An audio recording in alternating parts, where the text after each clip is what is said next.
বৃষ্টিতে পানি না আসার কারণে আমাদেরকে অনেক শেষ মেশ দেওয়া লাগতেছে।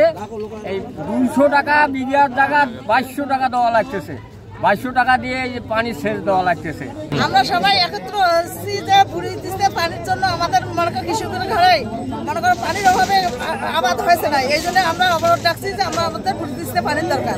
তিস্তা নদী খননের জন্য আজকে রাস্তা অবরোধ করা হয়েছে। এটা যতক্ষণ পর্যন্ত এর সুহারা পাওয়া যাবে না ততক্ষণ আমরা এখানে অবস্থান গ্রহণ করব। জীবনের সব আয়োজন এখানে একসাথে।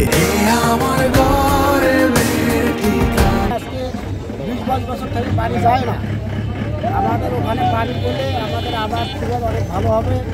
দ্বিতীয় আমরা অনেক শ্যালো মেশিন পানিতে 3000 লাগে, 2000 লাগে, এত টাকা লাগতেছে, আমাদের খরচ বাড়তেছে।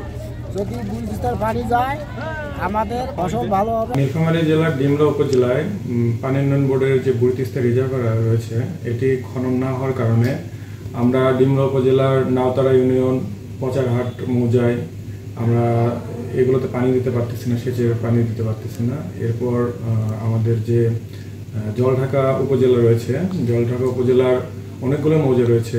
এর মধ্যে কালীগঞ্জ মৌজা, গোলনা, খারিজা গোলনা, বালাপাড়া ইউনিয়ন এবং মিরগঞ্জের যে বিশাল সবকিছু মিলে আমাদের প্রায় 2200 হেক্টরের মতো জায়গায় আমরা ইরিগেশন দিতে পারছি না। আর এক্ষেত্রে রিজার্ভারটা পুনঃখনন কাজের ক্ষেত্রে আমাদের প্রশাসন আমাদেরকে সহযোগিতা করছে। আমরা আশা করছি যে অতি শীঘ্রই এই সমস্যার একটা সঠিক সমাধান হবে এবং আমরা খুব শীঘ্রই সেচ প্রদান করতে পারব।